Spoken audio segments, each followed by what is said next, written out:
Death होती है, अगर बॉडी दान दे देते हैं तो उसको ले जाते वक्त सब जो भी उसके परिवारजन हैं वहीं पे ही सारा सब कुछ प्रथा पूरी कर दी जाती है। जी जी। बॉडी डोनेशन के बारे में मैं ऐसा कहता हूँ कि लोग कहते हैं कि कुश से भी ये प्रक्रिया का एक निर्वहन किया जा सकता है, एक सूचक से भी। भाई आपने उस देह का दान कर दिया, देह नहीं है तो आपकी प्रक्रिया कैसे होगी, यानी जो भी आपने परंपरावादी तरीके से चीजें करनी थी वो नहीं हो पाई, तो उसको कैसे किया जाए? या तो सूचकों से फूल ले लिया जाए, फूल से भी पूरी की पूरी प्रक्रिया को पूरा आप निर्वाह कर सकते हैं, ऐसा लोग करते हैं। नहीं तो अगर आप देहदान हुआ, एक व्यक्ति ने जैसे ही देह छोड़ा उसके बाद आपका सबसे पहला कार्य ये होना चाहिए कि जो उसमें नंबर लिखे हुए हैं, आपके पास वेल आती है, आपके पास कार्ड आता है, बहुत सारे नंबर लिखे होते हैं, ये बहुत सारे नंबर लिखे हुए हैं, इन नंबरों में से किसी एक नंबर पर आपने फोन करना है। हमारे एरिया के हैं तो मैं होऊंगा, सरिता जी होंगे, नानिल जी होंगे और बहुत सारे लोग होंगे, किसी को भी फोन जाएगा, आप बताएंगे, with in minutes process start हो जाएगी। रात को 1 बजे 2 बजे सुबह 4 बजे या दोपहर को किसी समय हम सब अपना कार्य कर रहे होंगे, कार्य करते हुए फोन पर ये कोऑर्डिनेट कर देंगे और वो कोऑर्डिनेट होते ही बता दिया जाएगा इतने बड़े बजे एम्बुलेंस आ जाएगी। मान लीजिए गर्मियों के दिन है, नेत्रदान होना है और 2 घंटे का टाइम दिया गया है और 2 घंटे निकल जाए, किसी ट्रैफिक के कारण एम्बुलेंस नहीं पहुंच पाए तो पंखा नहीं चलाना, पंखे से आंखें सूखती हैं, पंखे की बजाय गीला कपड़ा लेकर इधर रख दीजिए और एसी चला दो, एसी से कोई दिक्कत नहीं। तो इस तरह की छोटी छोटी चीजें। और बाकी कोशिश ये है कि जिसके पास भी जो फोन नंबर है इमीडिएट सूचना करें, मेरी इतनी सारी बातें आपको याद रहेंगी नहीं रहेंगी, इसका मैं लिंक बना के, वो वीडियो बना रहे हैं, मैं लिंक बना के आपको भेज दूंगा। अगर आप प्रधान साहब को भेज दूंगा, कोषाध्यक्ष जी को भेज दूंगा, सबको भेज दूंगा, ये आपस में आपके ग्रुप में डाल देंगे या जो भी है, तो आप इससे भी सूचना ले सकते हैं। नहीं तो देहदान.org से आपको सूचनाएं मिल जाती हैं। और हमारे जो आदरणीय जिनके फाउंडर हैं वो आदरणीय आलोक कुमार जी, जो इस समय विश्व हिंदू परिषद के इंटरनेशनल अध्यक्ष हैं, और हमारे जो इस समय प्रेसिडेंट हैं वो ईस्ट दिल्ली से एमपी हैं, हर्षवर्धन जी और हर्षवर्धन मल्होत्रा जी, ठीक है। तो इस समय वो शायद परिवहन मंत्री भी हैं और केंद्रीय परिवहन मंत्री और भी कुछ मंत्रालय उनके ऊपर है, उनके पास है। तो बहुत सारे लोग सक्रियता से ये कार्य कर रहे हैं। और किसी का कोई प्रश्न हो तो एक चीज और भी ने बता दें कि अगर हमने फॉर्म भर दिया है कि ये बिल्कुल ही वो नहीं है कि करना ही करना है, किसी कारण वो भी कर सकते हैं, ये बाउंडिंग नहीं है। तो पहली बात पहले शुरुआत में ही मैंने बता दिया था जी। मैं और मेरी वाइफ दोनों मैं देदानी है, नतीजी का ही है आपके हाथ में। मेरी आपसे मतलब बात हुई है, लेकिन पूरा वो बातें जो फेस टू फेस होती है। मैं ये जानना चाहता हूँ कि क्या हम अपनी मर्जी से कि इस हॉस्पिटल में या इस जगह पे जो ब्लड डोनेशन कर सकते हैं, नंबर 1। नंबर 2, सोशल मीडिया में आता है, कई लोग कहते हैं कि ये मुसलमान हमसे ले तो लेते हैं लेकिन दान नहीं करते, पाकिस्तान से आकर भी कर सकते हैं। हमको ऐसा लिख सकते हैं कि मुसलमानों को, मेरे ख्याल में पॉसिबल नहीं है, क्योंकि किसी पर भेदभाव नहीं करती। अगर कोई कॉलेज में है वहाँ हिंदू भी होंगे, मुसलमान भी होंगे, सिख भी होंगे, इस बारे में आपको क्या है? जी, मैंने शुरुआत में एक बात कही थी, दान के ऊपर आप कुछ टैग नहीं लगा सकते।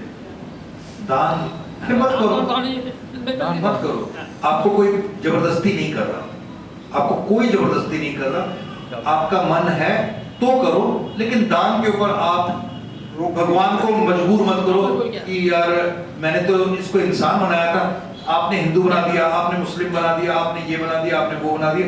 दान के ऊपर ये सब चीजें मत डालें।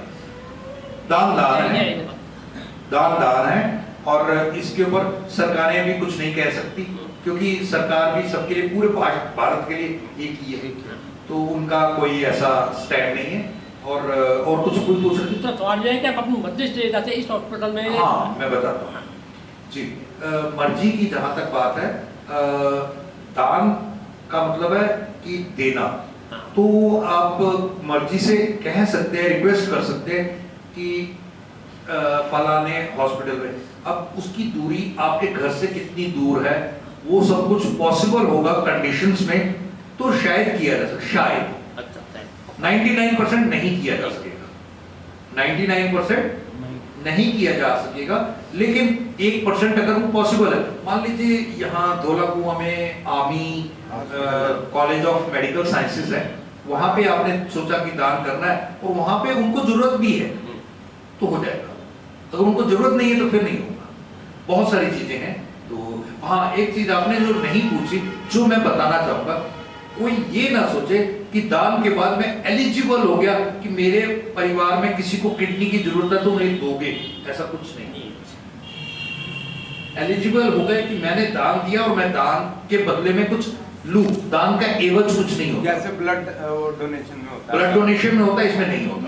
इसमें क्या है, यदि एक व्यक्ति ने कोई दान किया, तो अगर कोई, ये डिपार्टमेंट बिल्कुल अलग है जो हम देखते हैं, लेकिन कोई लेने वाला है, लेने के लिए नोटो एक संस्था है, national organ transplant and tissue organisation, tissue and transplant organisation, वो जो संस्था है, उस संस्था, एम्स के अंदर उसका ऑफिस है, वो संस्था पूरी तरह से इसकी लिस्ट बनाती है, वेटिंग लिस्ट बनाती है, उसमें किस व्यक्ति को कितनी टाइम बाद मिलेगा, गहनता से भाई इसकी शारीरिक अध्ययन करके भाई इसको इतने दिन में मिल जाए तो अच्छा है। अगर कोई अवेलेबिलिटी आती है तो प्रायोरिटी उस तरीके से बनती है। हमें आपके यहां तक कि प्रधानमंत्री, राष्ट्रपति या कोई बड़े व्यक्ति के इंटरफेयर्स की इसमें कोई गुंजाइश नहीं है।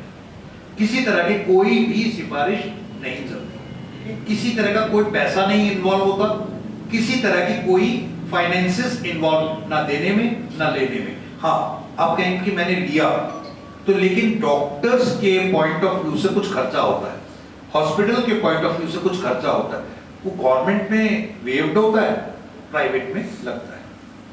अगर किसी प्राइवेट हॉस्पिटल से वो रिसीविंग आप कर रहे हैं तो जो ऑर्गन है वो तो फ्री है, ऑर्गन को लगाने का जो सिस्टम है उसके ऊपर जो भी चार्ज बनेगा वो। जी, जैसे आपने बताया अभी कि दान के बाद आप दान करने वाले देश का नाम है श्रीलंका। इतना सा देश है, अगर श्रीलंका लिखना हो ना तो श्री भी पानी में लिखता है, ला का, लंका का ला उनके देश के ऊपर आएगा, का भी पानी में गिरेगा। इतने छोटे देश में इतना नेत्रदान होता है कि पूरे विश्व में सबको वो नेत्रदान की सप्लाई कर सकने की हालत में है।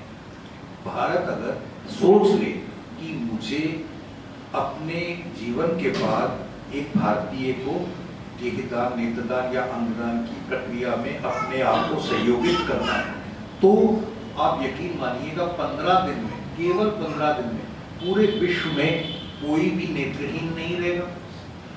देहदान से जितनी डॉक्टर्स बनने की संभावना है, जितनी जरूरत है, वो पूरी हो जाएगी और अंगदान का बहुत बड़ा एक रोल फुलफिल हो पाएगा। भारत में ये ऑप्ट इन की व्यवस्था है। ऑप्ट इन होता है कि मैं दान करने के लिए इच्छुक हूँ, फॉर्म भरता हूँ, ऑप्ट इन।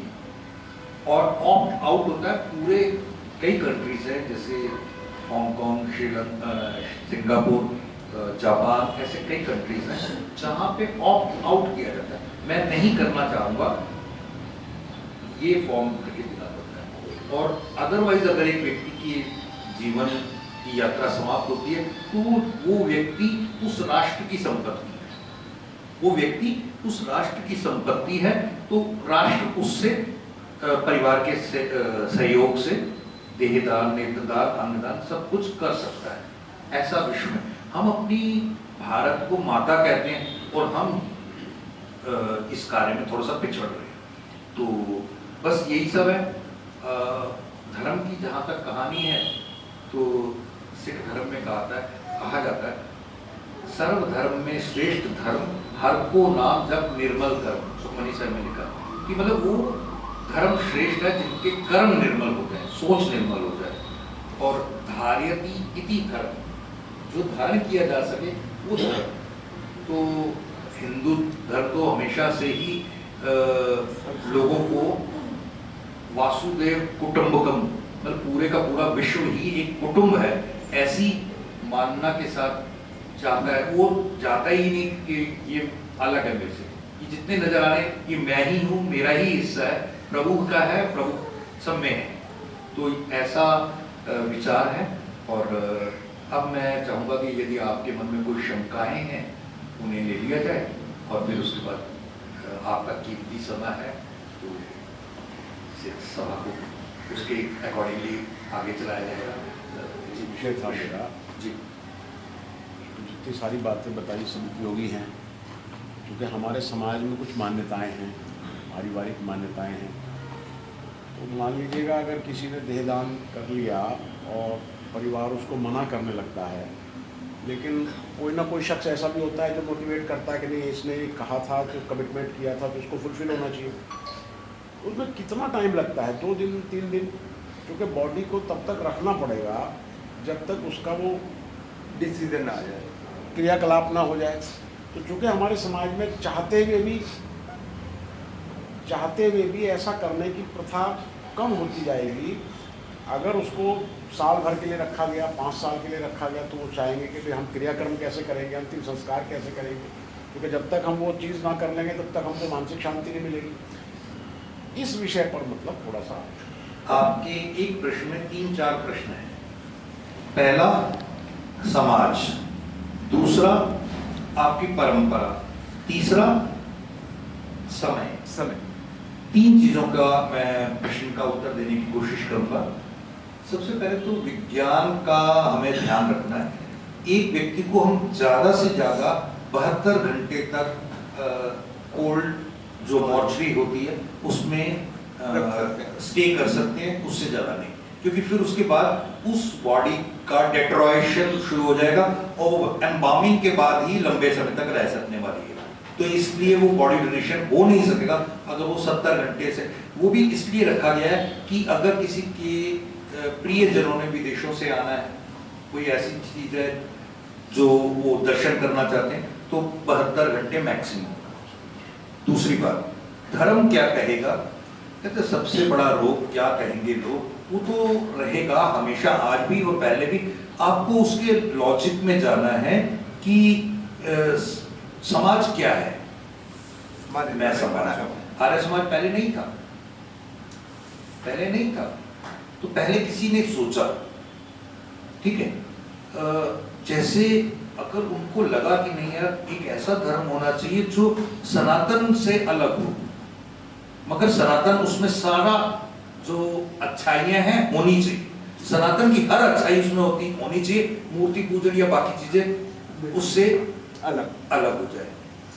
कोई भी नई चीज करेगा तो उसके लिए विरोध होगा, लेकिन दयानंद सरस्वती जी ने, बाकी लोगों ने इस प्रकरण को आगे बढ़ाया, वो करते करते हो गया, आज हम मान रहे हैं। तो कहने का भाव ये है कि आप कोई भी चीज करेंगे उसमें आपका विरोध होगा ही। कोई एक आके इंस्पायर करेगा, 3 आके यार ये तो अपने मनमानी कर रहे हैं। कोई परंपरा भी चीज है, अगर परंपरा कोई चीज है तो किसी एक धर्म के किसी एक ग्रंथ में उसका विरोध तो किया होगा, नहीं किया। ऋषियों ने तो उसका सत्कार किया, इसके ऊपर कार्य किया, इसके ऊपर बहुत परोपकार करने जैसी एक व्यवस्था है। समय हो गया, ये हो गया परंपरा और एक विरोध, ये तीनों चीजों को इस तरीके से लेके करके हमारी एक वेबसाइट है देहदान.org, ठीक है, उसके अंदर आप जाइए, तकरीबन सैकड़ों ही वीडियो होंगे।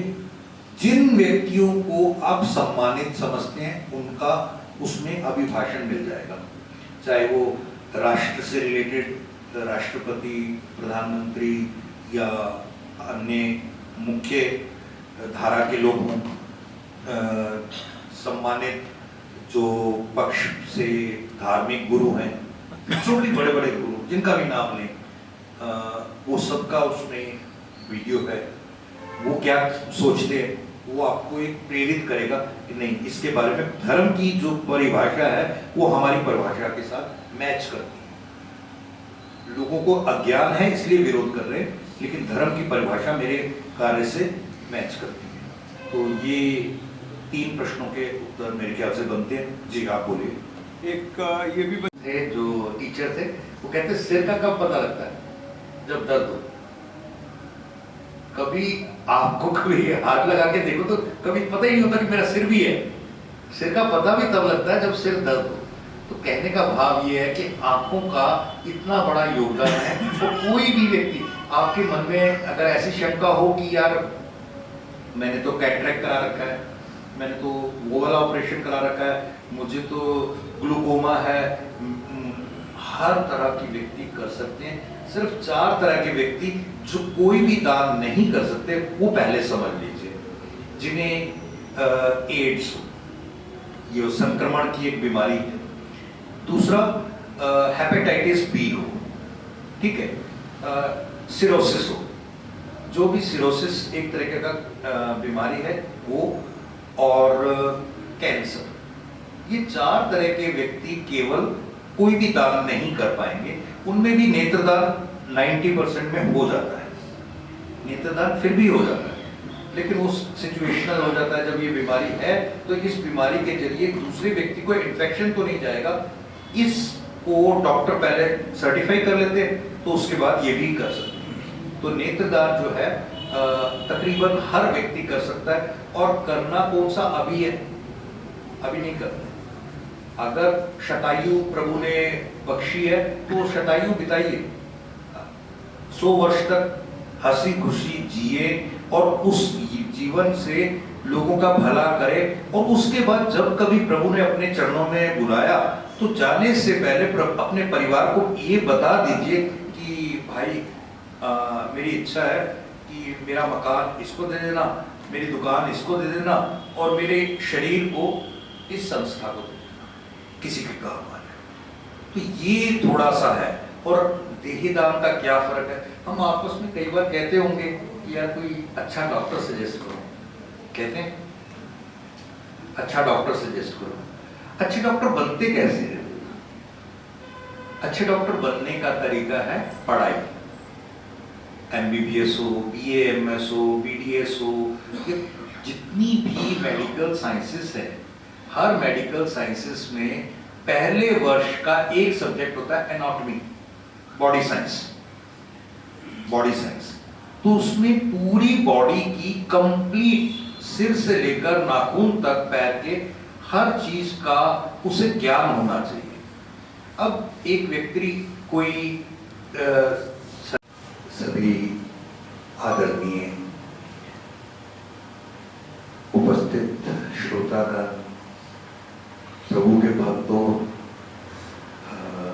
आदरणीय प्रधान जी, कोषाध्यक्ष जी और साहब, आप सभी का अभिनंदन और इस बात का बहुत बहुत धन्यवाद कि आप एक बहुत ही उत्तम कार्य में ऑलरेडी हैं और एक और उत्तम कार्य को सुनने के लिए उत्सुक हैं।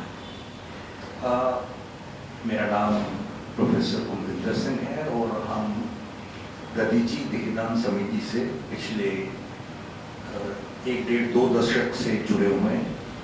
और दधीची देहदान समिति करती क्या है और हम इस कार्य में हैं क्यों, आज इस विषय पर बात करेंगे। हम जब कुछ लेके नहीं आए तो हमारा है क्या? हम आए थे खाली हाथ हैं, जाएंगे खाली हाथ। बीच के जो हमारे जीवन के पल हैं उन्हीं में गुस्सा भी है, उन्हीं में गुमान भी है, उसी में सारा अभिमान भी है, सारी चीज़ें उसी दौरान है। तो पहला और आखिरी पड़ाव अगर याद रहे तो बीच वाले पड़ाव में भी बहुत सारा सुकून आ जाएगा। और बीच वाले पड़ाव में मुझे अच्छे से याद है किसी जगह एक भाषण देने के लिए जब हम गए तो वहाँ बहुत सम्मानित उपराष्ट्रपति, चीफ जस्टिस ऑफ इंडिया सब लोग थे। तो ऐसे ही किसी कार्य के लिए सम्मानित किया जा रहा था। तो मैंने जब मेरे को 1 मिनट 2 मिनट का टाइम दिया तो मैंने बताया कि अगर मैं मानवता का कार्य कर रहा हूँ और मानव को मानवता का कार्य करने के लिए भी सम्मानित किया जाए तो इसका मतलब बहुत ज़्यादा मानवता अपने स्तर से नीचे चलेगी। क्योंकि कभी किसी पशु को पशु के कार्य करने के लिए कभी सम्मानित नहीं किया जाता। अगर मानव को मानवता के लिए भी सम्मानित किया जा रहा है तो इसका मतलब कुछ ना कुछ तो विचारणीय है।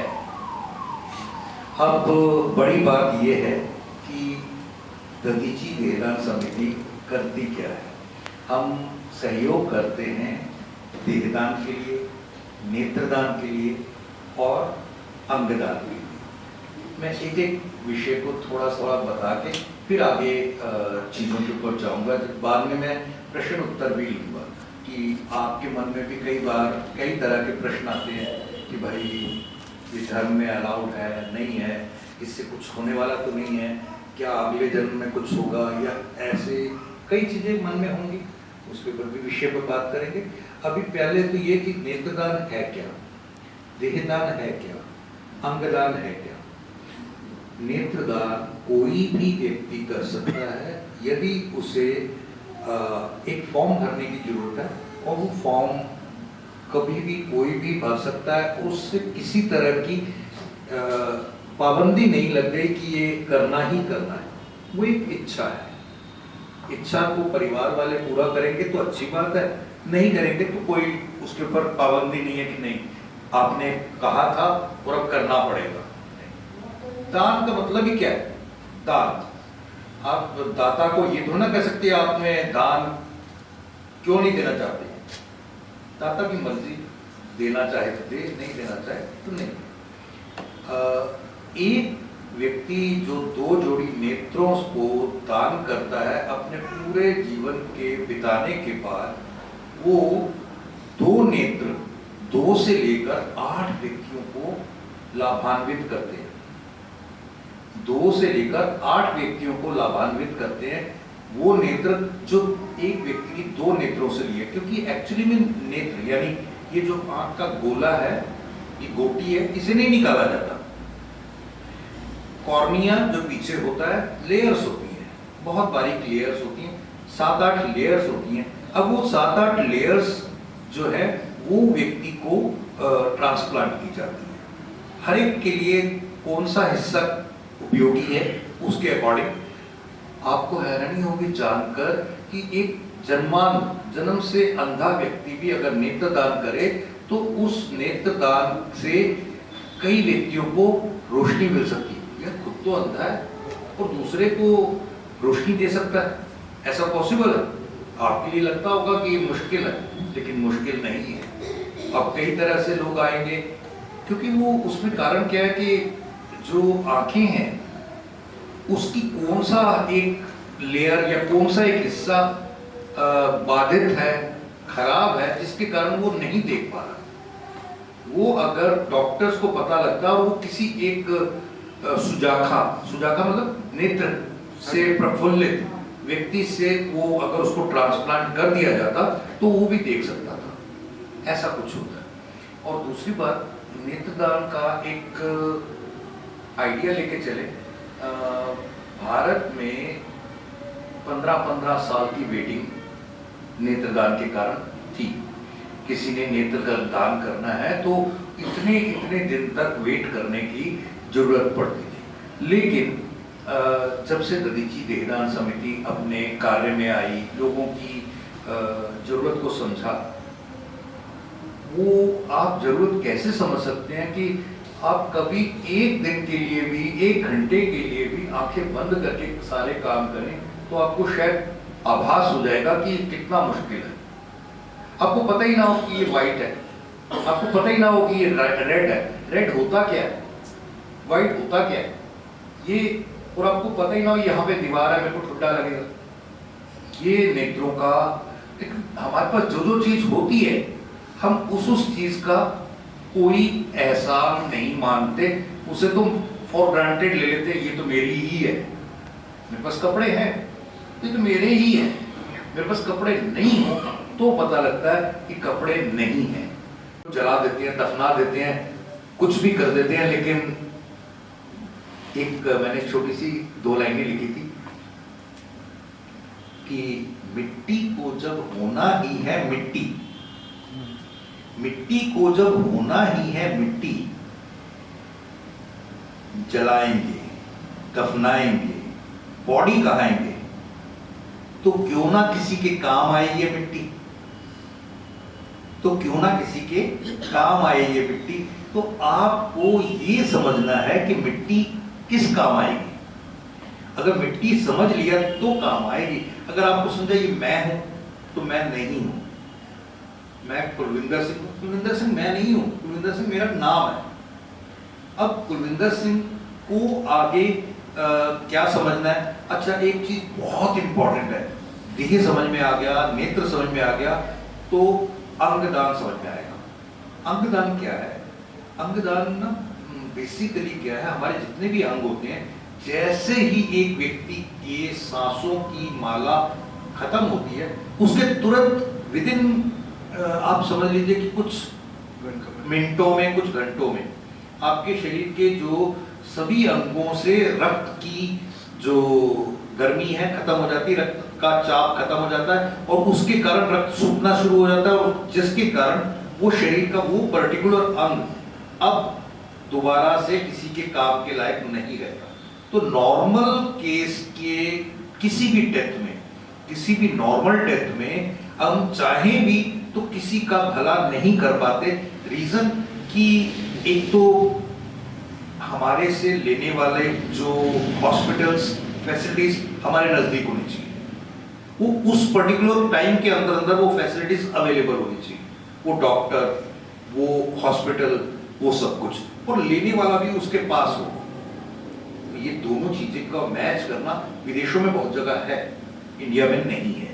तो इससे इमीडिएटली किसी ने कोई दान दिया तो वो दान देने के तुरंत बाद मतलब शरीर त्यागा, और त्यागने के तुरंत बाद दूसरे को वो heart, kidney, lungs, liver, bladder या और चीजें ट्रांसप्लांट नहीं की जा सकती। इसलिए इसका जो एकमात्र तरीका है इंडिया में वो ये है कि आपको जब ब्रेन स्टेम डेथ होती है, ब्रेन स्टेम डेथ एक स्थिति है जिसमें किसी एक्सीडेंट के कारण, किसी उसके कारण, बीमारी के कारण, जिसमें शॉक हो किसी तरीके का, आपका ब्रेन काम करना बंद कर देता है और वो रिवाइव नहीं होता। ये डॉक्टर पहले सुनिश्चित करते हैं कि अब ये रिवाइव नहीं हो सकता, इससे अब दोबारा जीवन में जान नहीं आ सकेगी, लेकिन अभी हार्ट चल रहा है। परिवार मानता नहीं है कि अरे हार्ट तो चल रहा है, ये कैसे होगा? जब हार्ट चल रहा है लेकिन उसके सर्वाइव होने के चांसेस बिल्कुल 100% डॉक्टर्स ने नलीफाइड कर लिए, तो उसके बाद परिवार को अप्रोच किया जाता है और बोला जाता है कि आप अगर ये दान कर दें किसी दूसरे को, क्योंकि वो समय होता है, मान लीजिए 2 घंटे, 8 घंटे, 14 घंटे वो शरीर धड़कता है, तो उतनी देर में दूसरे को ट्रांसप्लांट करके जीवन का सुख दिया जा सकता है। ये तो हो गई 3-4 चीजें, देहदान, नेत्रदान, अंगदान। और सबसे बड़ी बात है, हमारी पूरी टीम आई है, मैम सरिता जी आए हुए हैं, अनिल जी आए हुए हैं, ये सारे के सारे लोग ना वॉलंटियर्स हैं, अपने स्वतः ही ये कार्य करते हैं, कोई चार्ज नहीं लेता। पूरी ऑर्गेनाइजेशन में हमारे करीब 1200-1400 वॉलंटियर्स तो दिल्ली में ही हैं, और उसके अलावा बहुत सारे वॉलंटियर्स अब दूसरी जगहों में भी, देहरादून, बिहार और कई जगह पे हमने हरिद्वार बनाना शुरू कर दिया, धीरे धीरे वहां पर भी हैं। तो तो दिल्ली एनसीआर में ही हमारे 10 से ज़्यादा जोन है। अब पूरी दिल्ली में, पूरे एनसीआर में कहीं का भी कोई भी एक व्यक्ति बोलेंगे, हम उसके घर से जा करके फॉर्म फिल करके ले आते हैं। फॉर्म फिल करने की प्रक्रिया क्या है? सिंपल सी प्रक्रिया, आप एक फॉर्म हम देंगे, उस फॉर्म को आप फिल करेंगे, एक फोटो लगेगी और उसके अलावा 200 रुपये की एक दान है, वो अगर आप देना चाहें तो, अगर देना चाहें तो बहुत अच्छा है, बढ़कर भी देना चाहें तो बहुत अच्छा है। नहीं, कारण क्या है कि ये संस्था सारी एक वॉलंटियरशिप से चलती है, तो वो काम आ जाता है, अदरवाइज वो कोई जरूरी नहीं है। कई बार जैसे चौधरी साहब ने दिया, चौधरी साहब ने 10,000 रुपये दे दिए, अब आने वाले कितने लोगों का दान एक ही में आ गया। होता क्या है कि उससे हम एक कार्ड बना के देते हैं, एक बिल बना के देते हैं, और साल में एक बार एक जोन एक फंक्शन करता है जिसको हम देहदानियों का उत्सव कहते हैं। वहां पर आपका सम्मान किया जाता है और जिन्होंने दान किया उनका सम्मान किया जाता है। तो इस पूरी प्रक्रिया में एक छोटा मोटा खर्चा होता है, जो खर्चा कुछ तो आप जो हम सब कंट्रीब्यूट करते हैं, कुछ इस 200 रुपये की राशि से होता है। एक छोटे छोटे 2-4 एग्जाम्पल दे देता हूँ, उसके बाद मैं आपके प्रश्न उत्तर के लिए ओपन रहूँगा। और एक तो अगर उस चीज़ का पूरा ज्ञान नहीं होगा तो वो क्या उसको कंसल्टेंसी देगा, किस लिए ये बीमारी हुई, कैसे हुई। अगर सर्जरी कर रहा है तो कितना कट लगाना है, ज़्यादा कट लगाएगा तो कोई और नसेस तो नहीं कट जाएगी, कोई और हड्डी तो नहीं उसके रास्ते में आएगी, वगैरह वगैरह। ये बहुत बारीक सब्जेक्ट है। एक व्यक्ति जब ये कह देता है कि मृत्यु के उपरांत मेरे देह का आप दान कर देना और ये प्रयोग में लाया जाएगा, तो जो भी मेडिकल कॉलेज इसे लेता है, सरकारी आमतौर पर हम देते हैं, तो वो मेडिकल कॉलेज करीब करीब 5 साल तक इसे, पहले तो कुछ समय तक बॉडी को एम्बाउम करते हैं। एम्बाउम का मतलब एक केमिकल से वो कर देते हैं, लेप लगा देते हैं। वो लेप एक बैरल जैसा एक कैप्सूल होता है, उसके अंदर वो बॉडी रहती है। तो उसके बाद वो बॉडी का अब ना तो कोई किसी तरीके से इन्फेक्शन करेगी, ना उसमें कोई नुकसान होगा। अब वो एक स्टेज पर अगले 5 साल तक, जब तक उसके ऊपर रिसर्च होगी, वो वैसे ही रहेगी। अब उसके अंदर कोई चेंजेस नहीं आने वाले। तो ये एक तरीका होता है। और उसके ऊपर जब मैं मेडिकल कॉलेजेस में जब जाता हूँ, तो वहाँ पर जो मेडिकल कॉलेजेस के स्टूडेंट्स हैं, MBBS के या बाकी, वो पहले सुबह जब अपनी एनाटॉमी का सब्जेक्ट पढ़ते हैं, और इसे कहते क्या है बॉडी को, गुरु, क्योंकि यहाँ से सीख रहे हैं। इंग्लिश में कहते हैं इसको कैडेवर, लेकिन वो स्टूडेंट्स इसके सामने खड़े होकर पूरा प्रणाम करके इसके ऊपर पूरी अपनी इज्जत देते हैं। कभी किसी बॉडी को उन्होंने किसी तरीके से कोई नुकसान नहीं पहुंचाया, क्योंकि वो वहां से सीख रहे हैं। वही उनके रोजी रोटी का जरिया बनने वाला, कल को MBBS या बाकी पढ़ाई करने के बाद। तो पहला तो ये कि पूरी शपथ लेते हैं कि मैं इस बॉडी का अध्ययन करने के लिए प्रयोग करूंगा। और जब पूरा अध्ययन हो जाता है 4-5 साल का, तो कॉलेज उस बॉडी को, नाम तो पता ही होता है कि ये फलाने बंदे की बॉडी है, इस धर्म का है, उसके अनुसार कोशिश करते हैं उसका क्रीमेशन कर दिया जाता है। उसके बाद अब दान के ऊपर एक बहुत बड़ा इशू ये है कि दान जो है, कभी भी आप सोचते हैं मैंने ये 2 रुपए दिए, ये 5 रुपए दिए, ये 500 रुपए दिए, इसका ये शराब पिएगा, इसका ये दुरुपयोग करेगा, आपके दान से उसका कोई ताल्लुक है? शायद नहीं। आपकी भावना से उसका ताल्लुक है। आपने जिस भाव से दिया वो दान उस के लिए जाता है। आप कहीं कहें कि यार मेरे दान का क्या किया, कैसे हुआ, और कल को इसको क्या किया जाएगा, कैसे होगा। दान कर दिया ना तो कर दिया, दान करने से पहले सोचना, और कर दिया तो फिर उसके बाद परिवार को मिलने की इजाजत नहीं है। आपका दिया हुआ 2 रुपए गुरुद्वारे में गया, मंदिर में गया, मस्जिद में गया, उससे भूखे को रोटी मिली या उससे क्या हुआ, उस चीज की चिंता आपको करनी नहीं है। आपको उसके प्रतिफल की भी जरूरत नहीं है। आपने एक भावना से एक दान किया, उस दान को जैसे सदियों से फल जितने हैं वो दान ही तो है। पेड़ दान करता है तो हम खाते हैं, अगर पेड़ दान ना करे तो हम खा पाएंगे? जितनी भी अन्न है वो सारे के सारे अन्न पौधे दान करते हैं, चाहे गेहूं है, चाहे ज्वार है, चाहे कोई और है, वो दान करते हैं तब हम खाते हैं। पानी नदी दान करती है तब हम पी पाते हैं, अगर नदी वो दान ना करे तो हम वो पी पाएंगे? एक माता जी ने शोर मचाया, आप में से कुछ लोग पंजाबी समझते होंगे, मैं ये इसलिए पंजाबी में बताऊंगा कि इसका अर्थ जो सार है वो पंजाबी में अच्छा आएगा। मेरे कहने का भाव ये है, समझ पाएंगे? हाँ, समझ पाएंगे। मैं कोई पंजाबी ना पंजाबी वाला विषय नहीं ले रहा, विषय तो ये ले रहा हूँ कि मैं ये वाली बात पंजाबी में रख रहा हूँ। सारे बच्चों को बुलाओ, माता जी ने बोला, सारे आ गए। वकील को बुलाओ, वकील आ गया। मेरी कोठी दी विल होएगी, मेरी फैक्ट्री दी विल होएगी, मेरी एसटीसी दी विल होएगी, सारी लिखवानी शुरू कर दी। ये सारे के सारी चीजें आग में जलाई जाएगी। माता जी तुहानू कुछ हो गया है, बीमार हो, कोई शौक लग गया है, कोई ऐसी गल है जिस करके तुसी कह रहे हो, कुछ ठीक डॉक्टर को बुलाइए, तुम ठीक फील कर रहे हो? मैं बिल्कुल ठीक हाँ, बिल्कुल तंदुरुस्त हाँ, लेकिन मेरी ए सारी चीज़ां तुसी आग विच जलानियां हैं। माता जी की गल्लां कर रहे हो? मेरी जितनी ज्वैलरी है वो सारी तुसी आग विच जलानी है, मेरी जितनी FD है, मेरी जितनी भी वो वाली कोठी भी सारियां जलानी है।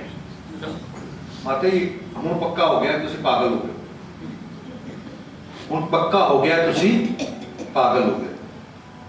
फिर उन्होंने बोला अगर मैं पागल हाँ तो तुसी की मेरा शरीर की करोगे, मेरा शरीर की करोगे?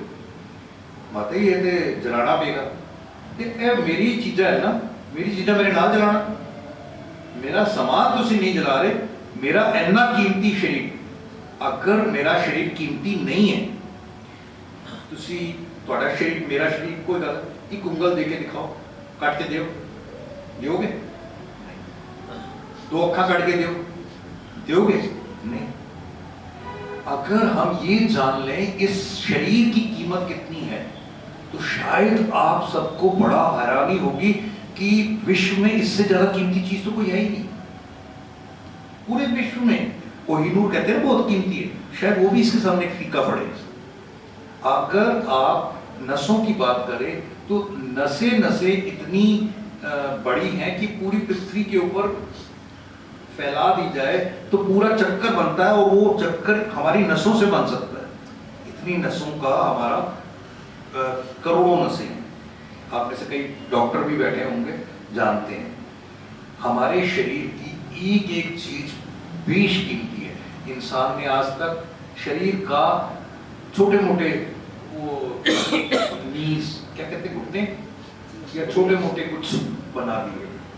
आज तक इंसान ने आंखें नहीं बना पाया, खून नहीं बना पाया, हमारे हार्ट नहीं बना पाया, हमारे लंग्स नहीं बना पाया, किडनी नहीं बना पाया। आप कभी एक मिनट के लिए इमेजिन करो कि हमारा कोई प्रभु ऐसा कभी ना करे किसी के साथ भी।